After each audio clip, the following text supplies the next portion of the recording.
პატუცემულო ტელემაყურებლებო და რადიო მსმენელებო მოგესალმებით. მე გახლავართ ზაზახარტიაშვილი, ადვოკატი უფლებადამცველი და წარმოგიდგენთ ჩემს საავტორო გადაცემას. პირველ რიგში პატუცემულო ტელემაყურებლებო, რადიო მსმენელებო, გილოცავთ საქართველოს დამოუკიდებლობის დღეს.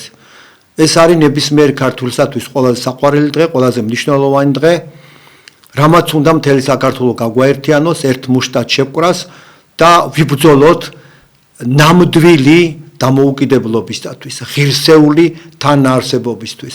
დღევანდელი საქართველო აღნიშნავს დამოუკიდებლობის დღეს, მაგრამ მე ვფიქრობ, რომ დღეს საქართველოს ხელისუფლება მიიტაცა საქართველო. ოლიგარქიულმა რეჟიმმა მიიტაცა საქართველო. საქართველო არის ძალიან მძიმე დღეში და ერთ-ერთ ყველაზე მძიმე წუთებს განიშნის თავისი არსებობის ისტორიაში. დღეს არის ძალიან სამი მნიშვნელოვანი თარიღი. ეს არის 26 მაისი 1918 წლის მეგობრებო, ეს არის საქართველოს დამოუკიდებლობის აღდგენის დღე, ანუ პირველი რესპუბლიკის დღე. შემდეგ უახლეს საქართველოს ისტორიაში ორი ყველაზე დიდი ქართველის ეროვნული გმირების ზვიად გამსახურდიას პრეზიდენტად არჩევის დღე და ასევე ეროვნული გმირის მერაბ კოსტავას დაბადების დღე. უახლესი საქართველოს ისტორია წარმოუდგენელია უდიდესი ეროვნული მოღვაწეების, ჩემი აზრით ეროვნული გმირების ზვიად გამსახურდიას და მერაბ კოსტავას გარეშე. ძალიან ცუდია, როდესაც საუბრობენ ეგრეთ წოდებული ოპოზიციური ტელევიზიები თუ სახელმწიფო ტელევიზიები საქართველოს დამოუკიდებლობის დღეზე თავს ავლიან და არ ახსენებენ ეროვნულ გმირებს ზვიად გამსახურდიას და მერაბ კოსტავას, რომლებმაც სიცოცხლე შესწირეს საქართველოს დამოუკიდებლობისთვის ბრძოლას, საქართველოს დამოუკიდებლობის აღდგენისთვის ბრძოლას. პატივცემულო ტელემაყურებლებო და რადიო მსმენელებო, დღეს ჩვენ გვყავს ეთერში ლეგენდარული პიროვნება ბატონი გურამ მაკაცარია, ზვიად გამსახურდიას და მერაბ კოსტავას მედროშე, თანამებრძოლი, მეგობარი, ეროვნული მოღვაწე, რომელმაც მთელი თავისი სიცოცხლე შეწირა დამოუკიდებლობისთვის ბრძოლას. ბატონი გურამი იყო ეპიცენტრში ყველა იმ მოვლენის, რაც განხორციელდა საქართველოში. როგორ მოვიდა ზვიად გამსახურდია თავისი გუნდით ხელისუფლების სათავეში, ბატონი გურამი ბრძანდებოდა ჰელსინკის კავშირიდან მაჟორიტარი დეპუტატობის კანდიდატი რუსთავში და მინდა გითხრათ, რომ დიდი უპირატესობით დაამარცხა იქ ჟიული შარტავა. ბატონი გურამი მოგვიყვება ძალიან მნიშვნელოვან ისტორიულ ფაქტებს, რომელსაც ადგილი ჰქონდა ზვიად გამსახურდიას, მერაბ კოსტავას და მათი თანამებრძოლების ბრძოლას საქართველოს დამოუკიდებლობისთვის. ბატონო გურამ, დიდი მადლობა მობრძანებისათვის, დიდი მადლობა, რომ თქვენ დრო გამონახეთ, დიდი მადლობა იმისათვის, რაც თქვენ გააკეთეთ საქართველოს დამოუკიდებლობისთვის ბრძოლისთვის. დღეს თქვენ როგორც ვიცი ბრძანდებოდით ბატონო გურამ თაწმინდაზე თანამებრძოლებთან ერთად და პატივი მიაგეთ ეროვნული გმირების ხსოვნას. გთხოვთ, გავიხსენოთ ის დღეები ბატონო გურამ, რომლის ეპიცენტრში თქვენ ბრძანდებოდით. მოგესალმებით, სრულიად საქართველო და ტელევიზია ობიექტივის მაყურებლებო, რომლებსაც ეს ტელევიზია თქვენი, ასე ვთქვათ, ძირითადი არხი გახლავთ. ბატონმა ზაზამ ყველაფერი ბრძანა, დამოუკიდებლობაზე ხელისმომწერი დეპუტატი ვარ, ჰელსინკის კავშირის რესპუბლიკური გამგეობის წევრი და ასე შემდეგ, ერთი სიტყვით ვარ დიდი მერაბისა და ზვიადის თანამებრძოლი, გვერდით მყოფი იმ დონეზე, რომ როცა ქალაქ ქუთაისში მაფეთქებულ მემორიალთან დიდი აქცია იყო, ისტორიული აქცია, ბატონი ზვიადის, მერაბისა და კიდე ერთი პიროვნების შემდეგ მეოთხე მე გამოვდიოდი და სხვათა შორის ეკოლოგიაზე მიმყავდა იქ თავისი საქმე. ჩვენ და სამწუხაროდ ბატონებო, ბატონმა ზაზამ ჩამოთვალა ეს სამი ისტორიული მომენტი, და ვითომ ოპოზიციური ტელევიზია გახლავთ და ფორმულა გუშინ გიორგი თარგამაძის გადაცემაზე მოწვეული ყავდა 4 ადამიანი დელი დოროთე ყვაშილავა აფხაზეთის უნივერსიტეტიდან პროფესორი კიდე 2 ადამიანი ისე ჩაატარეს 1 საათიანი გადაცემა რომ ზვიადი და მერაბი არ უხსენებიათ მე შემწვა პირდაპირ მაგათ მაგივრად ახლა მოყვები ბატონებო ბატონ ზვიადზე და მერაბზე დღევანდელი ჩვენი თემა გახლავთ ძირითადში ბატონი მერაბის შესახებ აგერ მაგ 4 სხვადასხვა წიგნი ამ ბევრი არის მერაბზე გამოცემული მაგრამ მე მოყვები ამას ბევრი კითხულობს და იციან და ისეთ მომენტებს რომლის შემსწრეც მე ვარ ჯერ ერთი ბატონებო როცა სტალინის ავაცახსენებელი სტალინის ძეგლი აიღეს თბილისში უნდა აიღოთ მთელი ხალხი შეგროვდა მაინც ხო იცით ქართულად მიაჩნდათ სტალინი და მაგის დასაცავად და ასობით ადამიანი დახოცეს შეეძინენ ასე ვთქვათ სტალინის ძეგლის აღება-აღებას ის ძეგლი მაინც აიღეს იცით და ბატონმა ზვიადმა და მერაბმა შექმნეს ორგანიზაცია 17 წლის არიან ბატონებო მეტის კი არა პატარა ბიჭები გორგასლიანი ასე დაარქვეს საქართველოს განთავისუფლების ორგანიზაცია სადაც წერენ პოზნანში და ბუდაპეშტში საბჭოთა ჯალათების მიერ დაღვრილი სისხლის გამო მთელი მსოფლიო ბობოქრობს და თქვენ ამ ჯალათის გულისთვის იკლავთ თავს თავარია საქართველოს დამოუკიდებლობა და მოუწოდეს ახალგაზრდებს საქართველოს დამოუკიდებლობისთვის 10 კაცია ბატონებო აქ მათ შორის გურამ დოჩანაშვილიც არის სხვაებიც არიან ახლა არ ჩამოვთვლი დაბეჭდეს პროკლამაციები და სხვათა შორის ამ დახვრეტის მეორე დღეს ედუარდ შევარდნაძემ ავაცახსენებელმა ნიკიტა ხრუშოვს ქართველი კომკავშირლების მტკიცე მხარდაჭერა აღუთქვა და მოიწონა ეს დახვრეტა ეს ცნობილი ამბავი გახლავთ ბატონებო და ახალი არ არის აი ამ დონეზე არის საბჭოთა საქართველოს ნომენკლატურა და ოპერის თეატრში მიდის ამ დღესთან დაკავშირებით იძულებითი შეიძლება ითქვას უნდა გააკეთონ საზეიმო წარმოდგენა და აქ ესრება მთელი საბჭოთა საქართველოს კომუნისტური ელიტა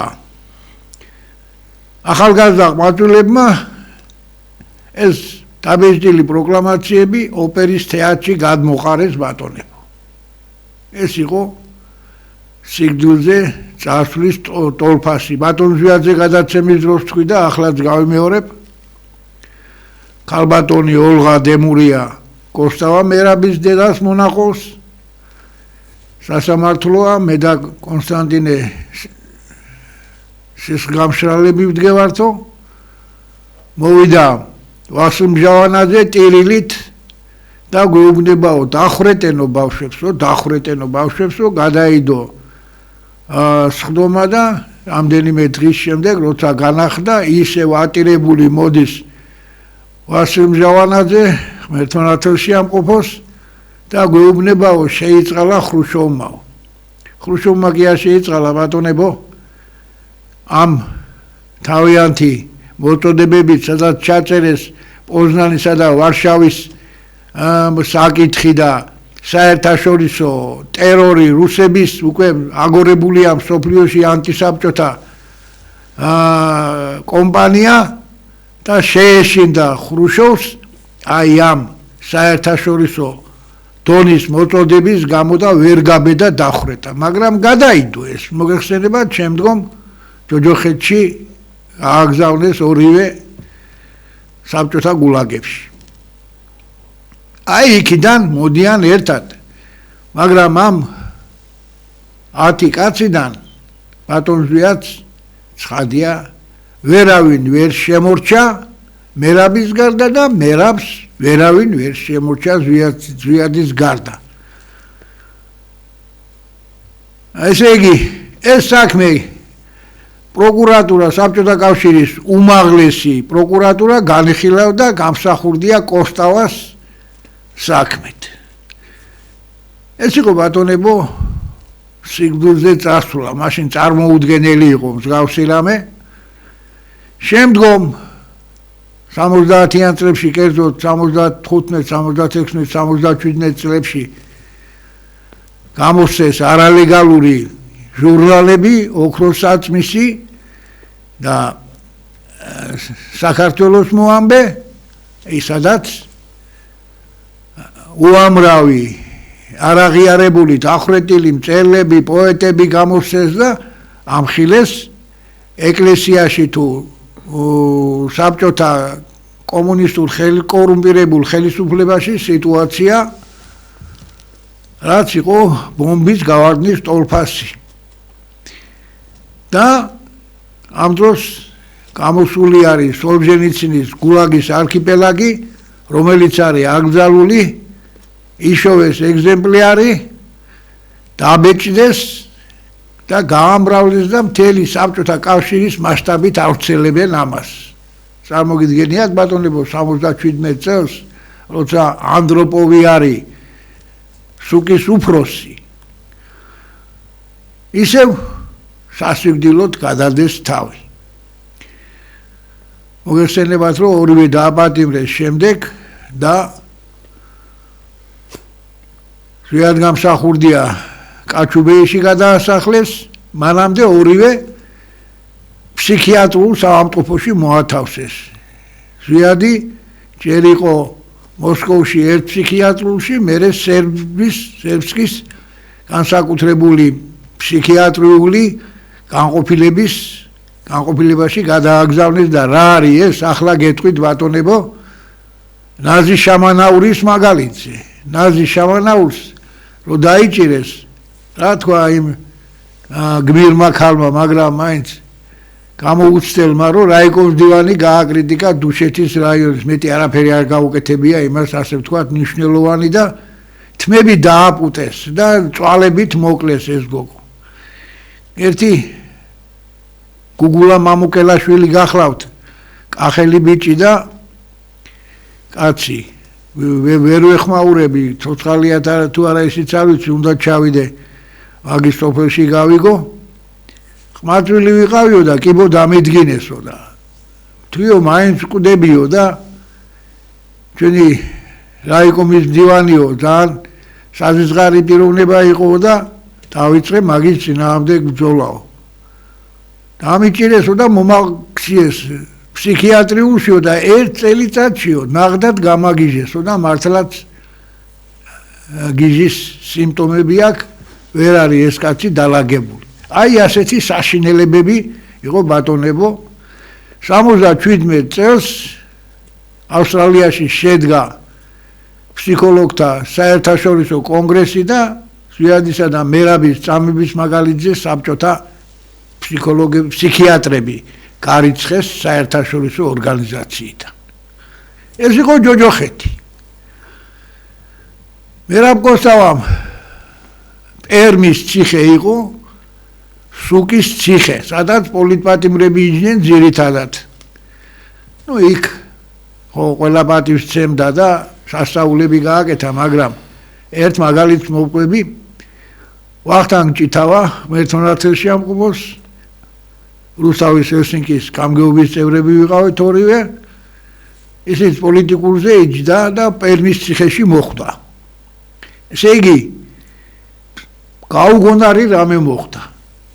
8 თვის განმავლობაში პატიმრებმა მერაბი უკვე გაწერილი იყო იქიდან გადასახლებაში იყო გაგზავნილი 8 თვის განმავლობაში პატიმრებმა იმ ლოგინზე არავინ არ დააწვინეს. სანამ ქართველი პატიმარი არ მოვა, მანამდე არ დავაწვენთო. წარმოგიდგენიათ სუკის ციხეში მსგავსი დონის სოლიდარობა მერაბისადმი. და მე მოგიყვებით ამ პიროვნების მონაყურს.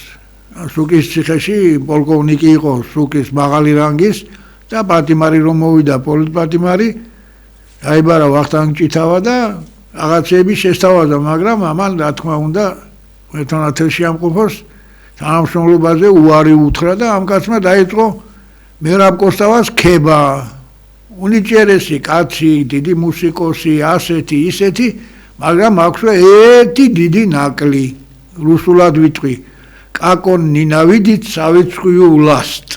როგორ ვერ ინტასო საბჭოთა ხელისუფლებას ეს იყო ბატონი მერაბის დიდი ნაკლი მაგათი თვალსაზრისით. ამის შემდეგ გადაასახლეს ციმბირში უფრო შორს, იქ მოუწყვეს პროვოკაცია, მიუგზავნეს ქალი პროვოკატორი, მაგრამ და ვითომ მერაბმა იძალა და ამ ქალზე და ესე იგი კიდე 5 წელი უნდა დაემატებიათ. და ამ ქალმა გამოგზავნა ბატონ ზვიადთან ინფორმაცია ყველაფერი ჭორი არისო, მიმაგზავნესო, სხვა გზა არ მაქვს. ამ დროს მერაბი თავის პირველ წელს რუსუდან ბერიძეს გაცილებულია. ზვიადმა და ოლღამ ცონებულმა ისე გააკეთეს, რომ აი ეს კორწინება აღადგინეს და ჩავიდნენ იქ და ასე ვთქვათ, მერაბი დამატებით კიდე 5 წლისაგან გადაარჩინეს. მაგრამ ამ დროს მიდის ზვიადზე გაქანებული მტრობა. აგერ ამ წიგნში უწერია ბატონ მერაბს თუ ძალიან ბევრი ცდილობსო ჩვენ მეგობრობაშიო ბზარის გაჩენასო, მაგრამო თუ ეს მოხდაო არ მოხდებაო, მაგრამ თუ ეს მოხდაო, მაშინ საერთოდ მეგობრობას აზრი არ ქონია და მეგობრობა არ ყოფილაო. ბატონი მერაბი უაღრესად დიდი ქრისტიანი გახდათ. 1 წელი იშიმშილა. 1 წელი წამლებითა და ასე ვთქვათ შრატებით შეუნახეს სიცოცხლე და რო ნახოთ მაგისი სურათი ცარიელი ჩონჩხი არის, სამწუხაროდ აქ არ არის, ახლა გამომჩა წამოღება და ქალბატონი ოლღა ყვება. დედამისი რო ჩამოვიდაო, სანამ ზვიადი მოვიდოდაო, სუფრა გავშალე პატარაო და მოვიდნენ ეს ვითომ ოპოზიციო ლაშქარაშვილი იყო, თამრო ჩხეიძე, ვიღაცები, რომლებიც ზვიადის წინააღმდეგ იბრძოდნენ. ზვიადის აზიზღარი ასეთი ისეთი და მერაბი უსმენსო და ამ დროს მოვიდა ზვიადიო, გამოვიდა მერაბი, გადახვიეს ხელი და წავიდნენ, ეგენი იქვე დატოვეს, ყურადღებას არ მიუქცევიათ. ზვიადი და მერაბი იყვნენ სულიერი ძმები. მერაბს აქვს მიწმილი ზვიადისადმი ლექსი, სადაც ასე ამთავრებს დედამიწაზე დადის მესია. წარმოგიდგენიათ? მერაბ კოსტავა, რომელიც იყო უაღრესად დიდი ქრისტიანი, ან ეს არის კრეხელობა, ან ეს არის ნამდვილი ამბავი და რადგან დიდი მერაბი იყო ნამდვილი ქრისტიანი, მერაბმა იცოდა ვინ იყო ზვიადი და ზვიადმა იცოდა ვინ იყო მერაბი და ძმას ქრისტეს მიერ ერთი ლექსი აქვს დაწერილი, მეორე და ეუბნება თავის ლექსში მერაბს სასუფეველში შეხვალ იცოდე. ახლა აი ამ პოლიტიკურ იმასთან დაკავშირებით ახლა გადავალ ქალბატონი ოლღას მონათხრობებზე. ორივე იყო უმაღლესი დონის ვირტუოზი, მუსიკოსი. ზვიადი შოპენს უკრავდა ისე, რომ საქართველოში ვერავინ ვერ უკრავდა იმ დონეზე და ქალბატონი ოლღა ყვება, რომ 10 წლედიდან უნდა გამომეყვანა მერაბიო და მივედიო პედაგოგთან. პროფესორი ქალი იყო რუსი და უთხარიო, რომ უნდა გადავიყვანო ჩვეულებრივ სკოლაშიო და მითხრაო onzevtaroi Richter ის მეორე რიხტერი არისო რიხტერი იყო ბატონებო მე-20 საუკუნეში ყველაზე დიდი პიანისტი მეორე რიხტერი არისო ქალო რეებს ლაპარაკობს შენო მაგისი მუსიკალური სკოლიდან გამოყვანა როგორ შეიძლება მაგრამ როგორც გითხარით ბატონმა მერაბმა ბატონმა ზვიადმა მთელი თავიანთი ცხოვრება მიუძღვნეს საქართველოს განთავისუფლების გზას და პრობლემას და იქიდანაც გამოვიდა მაგრამ მართალია დაამთავრა მერე კონსერვატორია და პედაგოგად იყო ბატონი მერაბი მაგრამ აი ის მეორე რიხტერი ჩაანაცვლა საქართველოს ეროვნულმა მოძრაობამ ბატონებო ახლა გავიხსენებ კიდე ქალბატონი ოლღას ნათქვამს დადიოდნენ ესენი ეკლესია მონასტრებში დანგრეულ მონასტრებში მოგეხსენებათ თბილისში თითქმის ყველა ეკლესია მონასტრებში იყო ხან აბანო იყო ხან ბოსელი იყო ხან საწყობი იყო მეტეხის მონასტერი იცით რომ ციხე იყო თავის დროზე კომუნისტების დროს საწყობი იყო და ბოლოს სიკეთე გამოიჩინეს და თეატრი გაიხსნა იქა და ბატონმა ზვიადმა ეს თეატრი დიდის მოწიწებით გამოიყვანა იქიდან და მერაბი მეუბნებაო ერთხელო დედაო სულ ზვიადი იხარჯებაო და რამე ფული ხო არა გაქვს ქალბატონი ოლღა გახდათ ინჟინერი მათემატიკოსი ძალიან ძლიერი ისე რომ ენგურჰესის დაპროექტების დროს მოსკოვის ჟუკის სახელობის ინსტიტუტის მიერ გადაანგარიშებული ეს მშენებლობის ისა გადაიანგარიშა და 30%-ით ნაკლები ხარჯი დადო იმ დონის სპეციალისტი იყო და 25,000 რუბლის ობლიგაცია მქონდაო 25,000 მანეთად მაშინ ხუთბინას იყიდიდი თბილისში ეს არის ბატონებო სადღაც 55-56 წლები კოცნაო და მითხრაო დედაო ჯერ ღმერთი მიყვარსო მერე ზვიადი და მერე შენო კაცო ჯერ ზვიადი არა თქვაო აბა აი ესე უყვარდათ ერთმანეთი ამ ორ დიდ პიროვნებას შემდგომ როცა შევარდნაძე ჩამოვიდა გახსოვთ თქვენ რომ ზვიადგამსახურდია იყო დაბუირებული ყველა კანონიერი ხელისუფლების მომხრეები იყვნენ ზვიადგამსახურდიას ბანდ ფორმირებები 2 თებერვალს ქართველმა ხალხმა საქართველოს ეროვნულ ხელისუფლებას სადაც ზვიადზე ვლაპარაკობ ბატონებო ავტომატურად იგულისხმება მერაბი მერაბზე სადაც ვლაპარაკობ აქ იგულისხმება ზვიადი ეს არის როგორც მერთი არის სამობით ისე ეს ორი კაცი ორობით ერთმანეთთან არიან 2 თებერვალს 500,000-ზე მეტი ქართველი გამოვიდა ეროვნული ხელისუფლების მხარდასაჭერად და ცირკთან მარტო ერთ საავადმყოფოში ესვენა ცირკთან დახოცილი 60 მიცვალებული ასე უყვარდა ქართველ ხალხს დიდი მერაბი და დიდი ზვიადი ბატონებო შემდეგ მოიხსენებათ მერაბი საეჭვო სიტუაციაში დაიღუპა აი მინდა გითხრათ ბატონო გურამ აი გაიხსენეთ ბატონ მერაბ კოსტავა საეჭვო სიტუაციაში მე ვფიქრობ ეს იყო განზრახველობა რომ ზვიადგამსახურდიასთვის თავისი ყველაზე დიდი თანამებრძოლი ჩამოეშორებინათ და გაენადგურებინათ საქართველო აი გაიხსენეთ თქვენ აი თქვენი ეჭვები რა იყო მერაბ კოსტავას გარდაცვალებასთან მიმართებაში აი მე მაგალითად ვფიქრობ როდესაც ეხლა გაიხსნა კაკების არქივები და ვკითხულობ რა უბედურებას აკეთებდა საბჭოთა კავშირის უშედეგოების სამსახური მე ეჭვი არ მეპარება ეს ჩემი პირადი აზრია რომ მერაბ კოსტავა მოკლეს რომ შემდეგ ზვიადგამსახურდია ფაქტიურად ფრთებ მოჭრილი ყოფილიყო და ზვიადგამსახურდია დაემხოთ როდესაც ხელისუფლებაში იმიტომ რომ მოვიდა იმიტომ რომ ყველა მიცოდა ნორმალურმა ადამიანმა და რა თქმა უნდა უშიშროების სამსახურმაც იცოდა რომ ზვიადგამსახურდია ხელისუფლებაში მოვიდოდა იმიტომ რომ მას ჰქონდა უდიდესი ქარიზმა და უდიდესი სიყვარული ქართველი ერისა და გაიგეგმა მერაბ კოსტავას ჩამოშორება ზვიად გამსახურდიან. რა ვიცი, ჩემი სუბიექტური აზრი, აი თქვენ როგორ ფიქრობთ და რა მოხდა? სუბიექტური კი არა, ობიექტური აზრი გახლავთ ბატონო ზაზა. ესე იგი მე თამარ ჩხეიძეს რამდენჯერმე შევხვდი და პირველ შეხვედრაზე თქვა რომ ხმომ გადამირბინაო. მერე თქვა საბურავი გადამიგორესო. ერთი სიტყვით ბატონებო ჩემი ვერსია ასეთი გახლავთ.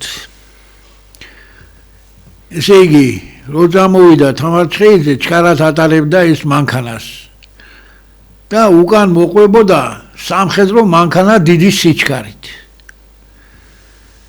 და მე გავაკეთე დასკვნა რომ მან უბრალოდ ცხოვლის შიგნითა სარკე რო არის სადაც ის უკანა სიტუაციას აკონტროლებს ეს სარკე იქიდან მიიღო ისეთი გამოსხივება რომ წინ ყველაფერი დაებინდა და რა მოხდა უნგრეთში ახალგაზრდა ვუნდერკინდმა გამოიგონა რადიო აპარატურა და დოხში ცხენები რომ მიდის რომელი ცხენიც მაგას არ ატყობდა დადებდა დიდ სანაძლეოს და მიანათებდა ამ ულტრა ბგერით გამოსხივებას და ეს ცხენი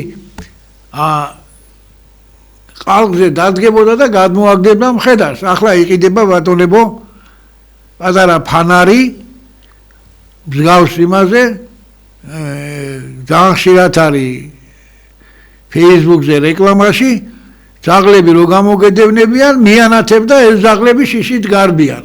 აი მსგავსი რაღაცა გააკეთეს ჩემი ღმერთწმენით, იმიტომ რომ ეს უნგრეთში მომხდარი ამბავი უკვე 20-30 წლის წინანდელი ამბავი იყო და სუკისთვის ამისი გაკეთება კგბ-ისთვის არავითარ სიზნელეს არ წარმოადგენდა და როგორც კი მანქანა გადაბრუნდა იქ დახვდა მას ჟიგულის მანქანა რომელშიც თავიდან ბოლომდე სუკი იჯდა.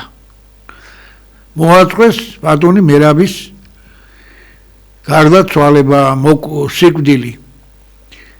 მე ვიყავი ასე ვთქვათ მერაბი რომ მოასვენეს სიონში მორგის ფიცრებისგან შეჭედილ კუბოში იწვა და ცხონებული და გავბანეთ და ნორმალურ კუბოში ჩავაწვინეთ და თავზე აქ ამ ადგილას ისეთი ჩამწრეული ქონდა ერთი ქათმის კვერცხი ჩაეტეოდა.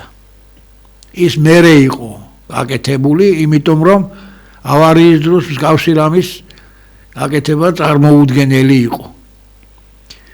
და როგორც თქვენ ბრძანეთ ბატონო და მეც 100% დარწმუნებული ვარ მერაბი მოკლეს, მაგრამ მერაბმა თავისი სიკვდილით ზვიად გამსახურდიას და საქართველოს ეროვნულ მოძრაობას გაუწია ძალიან დიდი სამსახური.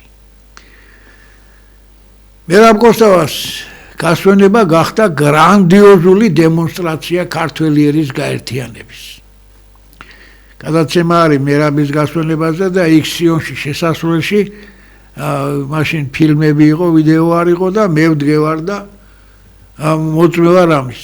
ზევიდან ვერტფრენი დაფრინავდა, მილიონზე მეტი კაცი ჩამოვიდა და ესე იგი გალიდან და აფხაზეთიდან ჩამოსული დელეგაცია ამ რიგში ვერ დგებოდა, იმიტომ რომ საათობით იდგა ხალხი და ჩემთან კაცი მოაგზავნეს და სიონის უკანა მხრიდან გაუღე კარები და შემოუშვი. ისეთი დემონსტრაცია იყო ქართველი ერის ერთსულოვნებისა და ამან კგბ-ს აჩვენა რომ თუ ზვიად გამსახურდიას მოკლავთ ქართველი ერი წაგლეკავთ. ცოცხლას არ დაგდუებთ არავის. და მეორე რა მოხდა? თაწმინდა საქართველოს წმინდა ადგილი გახლავთ ღვთისმშობლის წილხვედილი და თაწმინდა გახლავთ ამისი აპოთეოზი. წამილწული იყო თაწმინდა და ყველა ანტიქართველი კომუნისტი ფილიპე მახარაძე, მიხა ცხაკაია და ვინ ყველანი იქ იყვნენ დასვენებულები და მერაბ კოსტავას თაწმინდაზე დასვენება იყო გარღვევა საბჭოთა KGB-ს და საბჭოთა ბოლშევიკური პარტიის პოლიტიკის მთლიანი გარღვევა იყო. სასწაული მოახდინა ქართველმა ერმა ზვიად გამსახურდიამ და მერაბ კოსტავა თაწმინდაზე დაიმარხა. აი ეს არის ბატონებო მერაბ კოსტავას გარდაცვალებით თავისი უდიდესი საქმე გაუწია ქართველ ერს. ბატონო გურამ, მე მინდა გავიხსენო კიდევ ერთი დღე, ყველაზე ერთ-ერთი მნიშვნელოვანი დღე საქართველოს ისტორიაში. საქართველოს პირველი საპრეზიდენტო არჩევნების დღე იყო 26 მაისი. მიუხედავად იმისა, რომ მაშინ ზვიად გამსახურდიას ეგრეთ წოდებული მისი თანამებრძოლები დაუპირისპირდნენ, მე მახსოვს კონგრესი შექმნეს, მე მაშინ აქტიური ახალგაზრდა ვიყავი და ზვიად გამსახურდიას დიდი მომხრე და მხარდამჭერი და ზვიად გამსახურდიამ ძალიან დიდი უპირატესობით გაიმარჯვა. ბატონი ადვაძე იყო მაშინ ვალერიანი მისი რა ქვია ერთ-ერთი ოპონენტი და მან აიღო 7% და ზვიად გამსახურდიამ აიღო უდიდესი უმრავლესობა. ბატონო ნათაძეც იყო და არა 7 მე მახსოვს ეხლა მე არც ამიკითხავს მე აქტიურად ვიყავი ჩართული მაშინ სტუდენტი ვიყავი უნივერსიტეტში ვსწავლობდი და მაშინ ჩვენთვის ზვიად გამსახურდია იყო ავიცი ეროვნული გმირი და ყველაფერი იმიტომ რომ ძალიან გვიყვარდა ზვიად გამსახურდია და ვფიქრობდით რომ ზვიად გამსახურდია თუ იქნებოდა საქართველოს პირველი პირი საქართველო გახდებოდა რეალურად დამოუკიდებელი ძლიერი სახელმწიფო პროგრესული სახელმწიფო და ძალიან დიდ გარღვევა მოხდებოდა ზვიად გამსახურდიას ხელმძღვანელობის პირობებში საქართველოსი. ამიტომ ძალიან ბევრი სტუდენტი ჩართული ვიყავით, ვეხმარებოდით ბატონ ზვიად გამსახურდიას გუნდს და მე მინდა სიამაყით თქვა, რომ მაშინ ქართველი ელი იყო ერთსულოვანი. იყვნენ რა თქმა უნდა პიროვნებები რა, ახლა არ შეიძლება მსოფლიოში არ ყოფილა ადამიანი, რომელიც ყველას უყვარს, ხო? მაგრამ ზვიად გამსახურდია უყვარდა აბსოლუტურ უმრავლესობას. და აი ამ აბსოლუტურმა უმრავლესობამ აირჩია ზვიად გამსახურდია პრეზიდენტად და ეს იყო ჩემი აზრით შოკი საბჭოთა კავშირის მაშინდელი ხელმძღვანელობის, იმიტომ რომ ცდილობდნენ როგორმე ზვიად გამსახურდია ეს მოღალატეების ხელით ჩამოეშორებინათ ხელისუფლებიდან. მაინტერესებს ზვიად გამსახურდია იყო უზენაეს საბჭოს თავმჯდომარე. თქვენ იყავით უზენაეს საბჭოს დეპუტატი. აი რატომ გადაწყდა რომ ჩატარებული იყო საპრეზიდენტო არჩევნები და ზვიად გამსახურდია მიუხედავად იმისა რომ პირველი პირი იყო, აი რა საჭიროება დადგა პოლიტიკური ამისი. აი ეს კითხვა მინდა გითხრათ, იმიტომ რომ თქვენ ამ მოვლენების მონაწილეებს ანდებით და გეცოდინებათ რატომ მიიღო უზენაესმა საბჭომ ეს გადაწყვეტილება. ჯერ ერთი იმიტომ რომ ზვიად გამსახურდია თვლიდა რომ საპრეზიდენტო რესპუბლიკა სოფლიოში იყო ძალიან სერიოზული ქვეყნები, მას ძირითადი ორიენტირი აღებული ჰქონდა ევროპისკენ და ამერიკის შეერთებული შტატებისკენ და მეორე არანაკლებ მნიშვნელოვანი თენგის სიგუა. ესე იგი საპარლამენტო და ხელისუფლება სამინისტრო გაყოფილი იყო. მე გეტყვით თქვენ ბატონ ნოდარ ჭითანავას ნათქვამს. 6 თვე სიგუამ სოფლის მეურნეობის მინისტრი არ დანიშნა. 6 თვის შემდეგ როცა სიგუა გადადგა 18 აგვისტოს პუჩია მოსკოვში და 2 დღით ადრე შემოუთვალეს რომ მთელი ძალაუფლება პასუხისმგებლობა შეატოვეს ზვიადს და გადადექიოდა. სიგუა და კიტოვანი დეიდაშვილების შვილები იყვნენ, მაგათი დედები დეიდაშვილები იყვნენ და გადადგა სიგუა და ზვიადმა მოიწვია ბატონი ნოდარ ჭითანავა და ასე შლიდა ხელებს. ისე გაუნადგურებიათო ამათო მთელი საწყობები ხელშეუხლებელი კონიაკის მარცვლეული საცავები რომ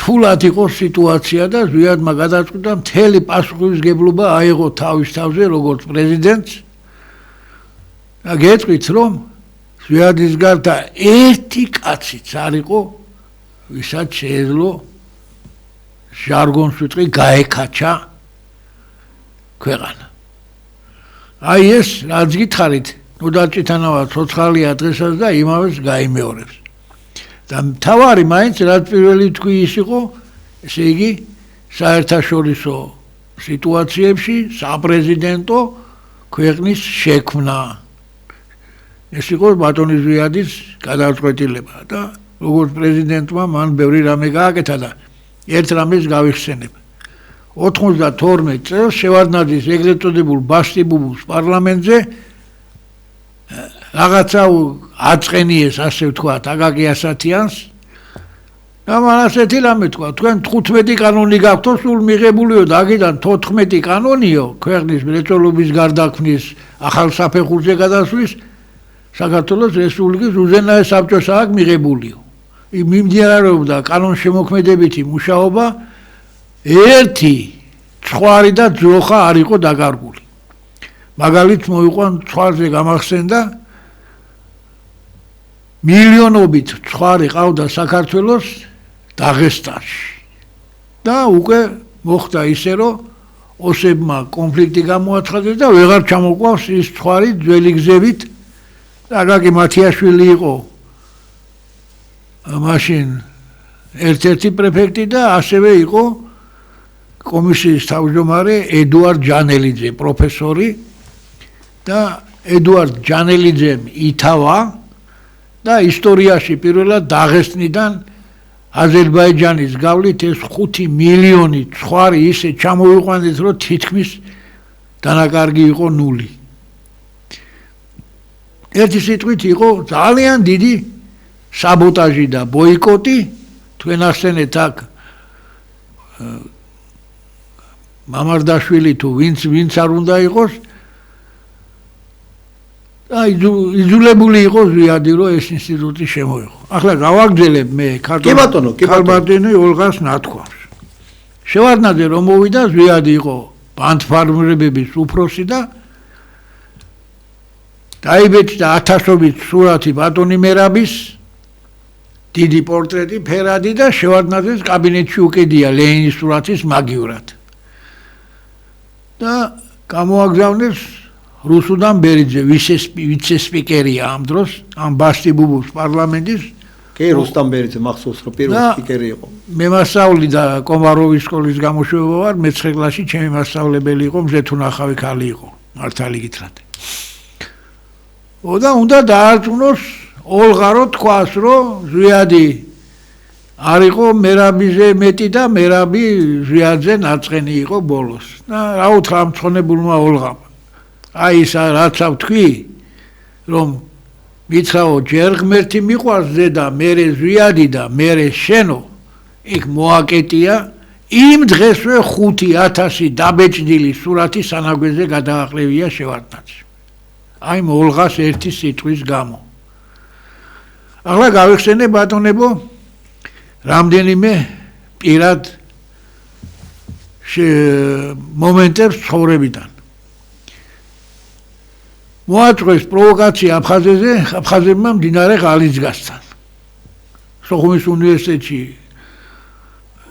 ქართველები მოკლეს ღალისგასთან როაშვილის მამამ ძღოლი დედით აფხაზი მივიდა და უთხრა რეებშვებით ბიჭებო მეც აფხაზი ვარ დედითო და იქვე გააგორეს ეს კაცი მის გასვენებაზეც ვიყავი და ინსტინქტურად მოგროვდა ხალხი ღალისგასთან ისე რომ საზენიტო ქვემეხებიც გამოსცა და ტყვიამქრევებიც და იქით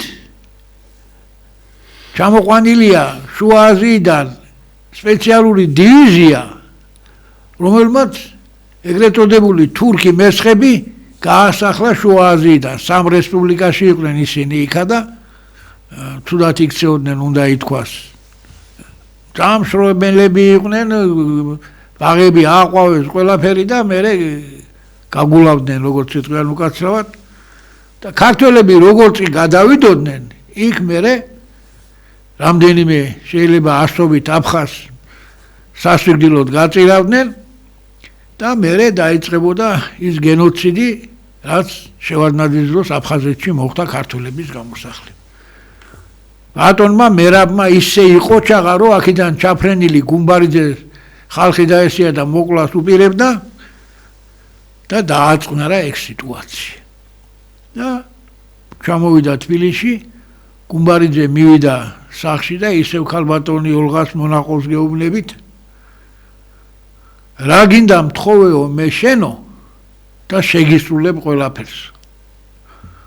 და მერაბი უთხრა ქალთა კოლონიაში ვიყავიო მეო და საშინელ დღეში არიან დედებიო და ჩემი თხოვნა იქნებაო ეს ქალები გაანთავისუფლიო.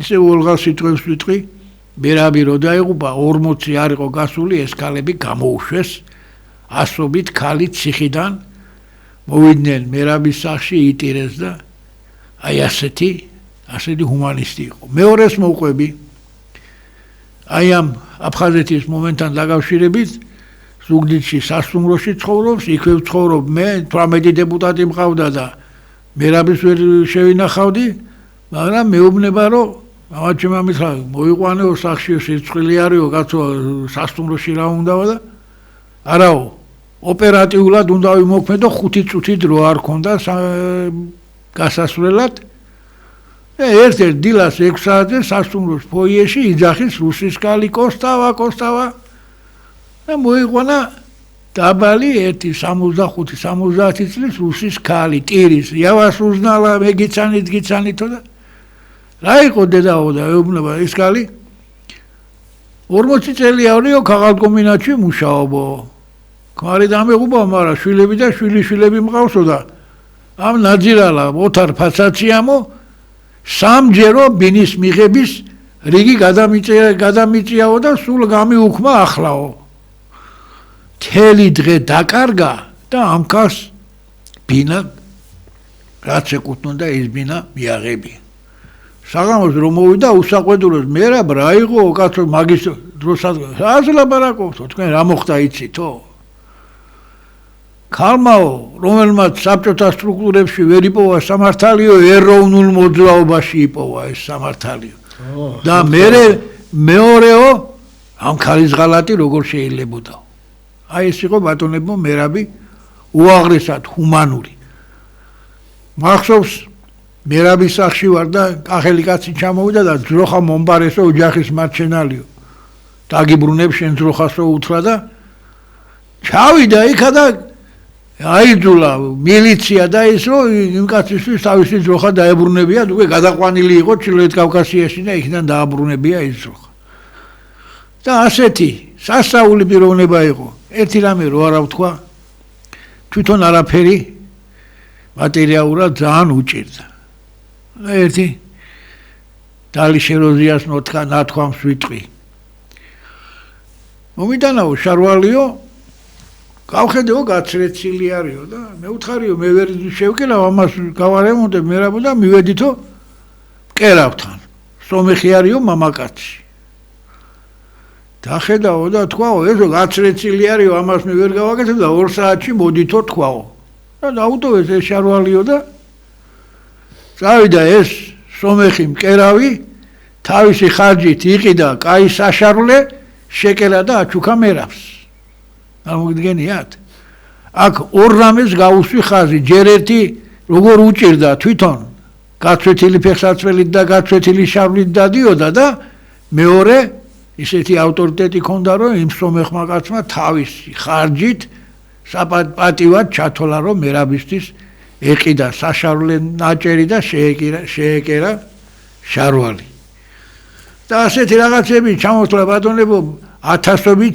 შეიძლება წინა გამოსვლაზე ბატონ მერაბთან დაკავშირებით თქვი და ახლაც გავიმეორებ ნოემბრის მიტინგებთან დაკავშირებით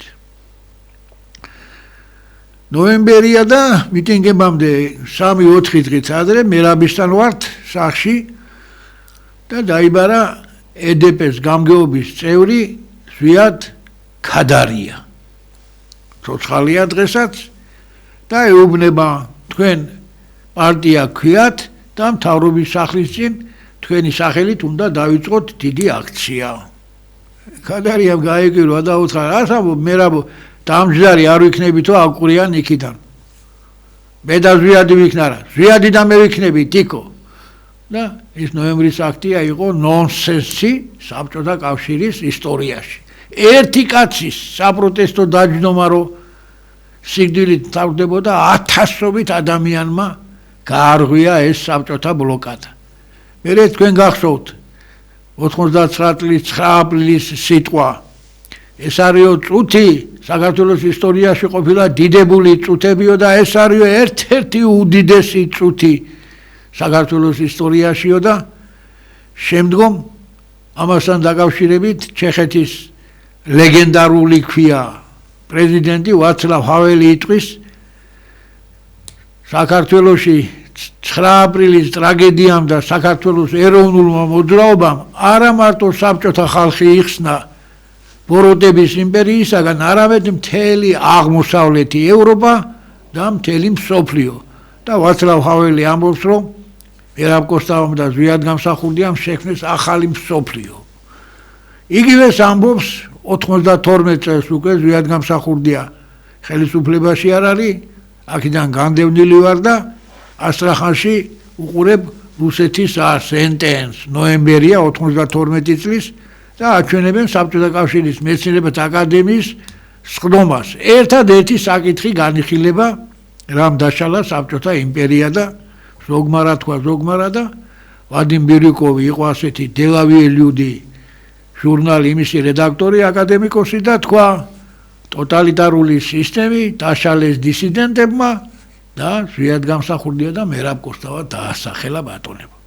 აი ეს არის ბატონებო მერაბ კოსტავა და ზვიად გამსახურდია და ვაი თქვენ სირცხვილი ფორმულავ და სხვებო ტელევიზიებმო გუშინ რომ თელი გადაცემა რო ცდილობდით რომ რამენაირად მერაბისა და ზვიადის სახელი არ წამოგცდენოდათ. ისე კი არა რომ არა თქვეს. თელი გადაცემა ცდილობდნენ რომ ზვიადისა და მერაბის სახელი არ წამოგცდენოდათ. წარმოგიდგენიათ? ასე რომ ბატონებო პუჩი გრძელდება საბჭოთა იმპერია და KGB ისე მუშაობს, მაგრამ როგორც მიწისძვრას და მოვარდნილ ნიაღვას ვერაფერი ვერ შეაჩერებს, ისე დიდი ზვიადისა და მერაბის ნამოღვეწას ვერაფერი ვერ შეაჩერებს და შორს არ არის ის დრო, როცა მათ ქართული ეკლესია აღიარებს წმინდანად და სოფლიოში უკვე აღიარებულები არიან. აი ამ წიგნში არის ოქროს საწმისი ქალბატონი მანანას რედაქტორობით არის 77 წელს ნობელის პრემიაზე წარადგინეს ადამიანის ულვედა დაცვის განხრით ბატონი მერაბი და ბატონი ზვიადი და საბჭოთა ხელისუფლებამ იმდენი ქნა რომ ანვარ სადათს და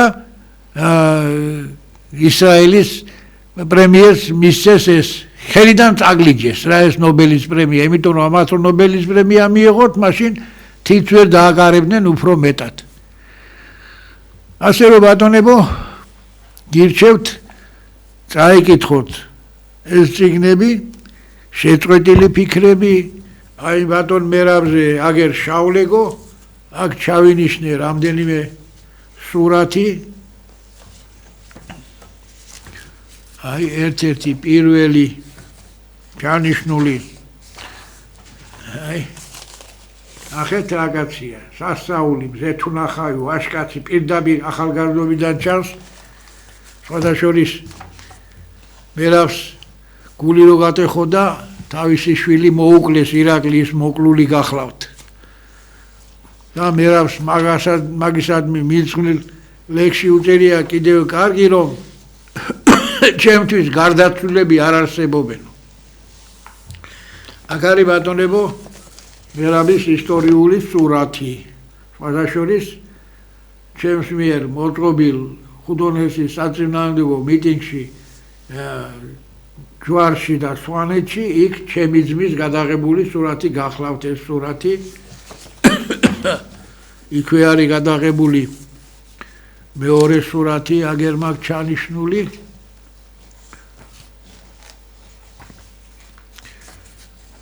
ამ სურათებს იმიტომ გაჩვენებთ, რომ ნახოთ რა ინდული სულისა და შეხედულების პიროვნება იყო, აი ასე. როგორი კონცენტრირებულია, სიტყვა უნდა თქვას და ისე არის აქ მობილიზებული, რომ მთელ სახეზე ეტყობა მთელი თავისი შინაგანი ენერგია ბატონ მერაბს. აქ მაგ კიდე ერთი სურათი, აღარწოდა რომ წავიტრაბა ხო არ შეიძლება. ნოემბრის მიტინგებზე აქ არის პატარა სურათი, სადაც მე ვარ, ზუგდიდი თქვენთანაა, ზუგდიდში იყო ჭავჭავაძის საზოგადოება, 2 წელიწადი ვიმუშავე და შევქმენი ზვიად გამსახურდიასა და მერაბ კოსტავას საზოგადოება, მერე წმინდა ილია მართალის შემდეგ ჰელსინკიც შეიქმნა და ეს ზუგდიდის 100 კაციანი დელეგაცია ჩამოვიყვანე თბილისში. ბატონო გურამ, დიდი მადლობა მომბრძანებისათვის, სამწუხაროდ ჩვენი გადაცემის დრო ამოიწურა. მე პირადად დიდი აღფრთოვანებით, დიდი გულისხმურით გისმენდით, თქვენ ბრძანდებით ისტორიული პიროვნება, ადამიანი, რომელმაც მთელი თავისი ცხოვრება შეაელიეთ საქართველოს დამოუკიდებლობისთვის ბრძოლას, იყავით საქართველოს ეროვნულ განმათავისუფლებელი მოძრაობის ერთ-ერთი ლიდერი, რა თქმა უნდა, ეროვნული გმირების ზვიად გამსახურდიას და მერაბ კოსტავას მეგობარი, მედროშე, მე მინდა ჯანმრთელობა, დიდხანს სიცოცხლე გისურვოთ და ტელეკომპანია ობიექტივი გააგრძელებს გადაცემების ციკლს თქვენი მონაწილეობით, ვინაიდან თქვენნაირმა ადამიანებმა უნდა გვასწავლოს თუ როგორი უნდა იყოს საქართველო და თუ როგორ უნდა ვიბრძოლოთ საქართველოს დამოუკიდებლობისთვის. დიდი მადლობა მომბრძანებისათვის. ვიტყვი. კი ბატონო. ძველი ბერძნები არიან ფილოსოფოსები შეკრებილი და ერთი ამბობს, როგორ გაფუძდა ახალგაზრდობა რა გვეშველებაო და მეორე უთხრა უფრო ძენმა, ახალგაზრდობა ყოველთვის ჯობია მშობლებსო და მე მინდა ქართულ ახალგაზრდებს მივმართო, რომლებიც გრძნობენ, იციან ზვიადისა და მერაბის ფასი, 500 დღეზე მეტია პროტესტს აცხადებენ ქვეყნის გადარჩენისთვის და მოუწოდო, რომ იხემძღვანელონ დიდი ზვიადისა და დიდი მერაბის საბრძოლო გამოცდილებით.